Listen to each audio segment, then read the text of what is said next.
भाई जो गुरु बचन पे डट गे, कट गे फंद 84 के। अल्लाह के तख्त पर जाने के पश्चात काल ब्रह्म ने इसमें पुनः मानव रचना की। अब वो कादिर अल्लाह, कबीर अल्लाह जिसने 6 दिन में सृष्टि रची, वो तो सिंहासन पर सतलोक में जाके बैठ गया। उसके बाद फिर इस शैतान ने, डुप्लीकेट अल्लाह ने, इसने फिर अपने तरीके से इंसानों की और उत्पत्ति की अपने भोजन के लिए। सबसे पहले इसने दुर्गा के साथ में शारीरिक संबंध बना के, क्योंकि दुर्गा इस काल की पत्नी है शैतान की, और इसने दुर्गा के माध्यम से 3 पुत्रों की उत्पत्ति की, ब्रह्मा विष्णु महेश की।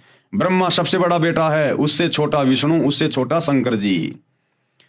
इन तीनों की उत्पत्ति करके ये काल, ये शैतान अपने 21वें ब्रह्मांड में ब्रह्मलोक में जाके बैठ गया गुप्त, और कहा कि दुर्गा अब मैं किसी को दर्शन नहीं दूंगा, और इन तीनों बेटों के माध्यम से तू मेरे भोजन का बंदोबस्त कर, आगे सृष्टि की उत्पत्ति करवा, नर और नारी पैदा करवा, और मेरे भोजन का इंतजाम करो, क्योंकि इसको प्रतिदिन 1 लाख मनुष्य शरीरधारी स्त्री पुरुषों को खाने का आदेश मिला हुआ है, श्राप लगा हुआ है इसको परमात्मा की तरफ से।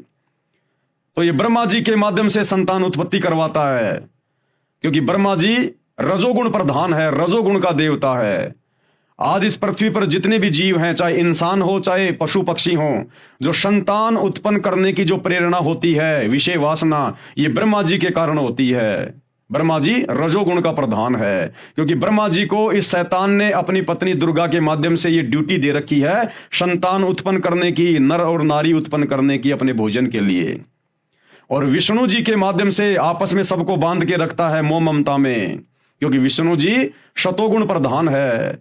और फिर शंकर जी के माध्यम से लड़ाई झगड़ा करवा के, मार पिटाई करवा के, एक्सीडेंट में जैसे भी है, फिर ये लोगों की मृत्यु करवाता है, क्योंकि शंकर जी तमोगुण के प्रधान देवता हैं।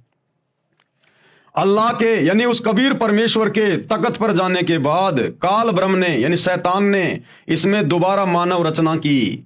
उसका वर्णन आगे है। काल ब्रह्म ने अपने तीनों पुत्रों ब्रह्मा, विष्णु तथा शिव को यहाँ का संचालक बनाया है।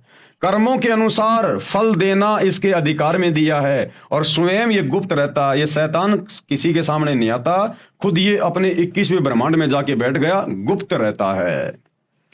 आगे इस पवित्र ग्रंथ बाइबल में कहीं पर मांस खाने का निर्देश है, वह उस पूर्ण ब्रह्म कंप्लीट गॉड का नहीं है। इसी प्रकार यदि पवित्र बाइबल में या पवित्र कुरान में कहीं भी मांस खाने का आदेश है, तो वह पूर्ण ब्रह्म कादिर अल्लाह का नहीं है, वह हमने नहीं मानना है। जो गुरु बचन पे डट गे, कट गे फंद 84 के, कट गे फंद 84 के, कट गे फंद 84 के।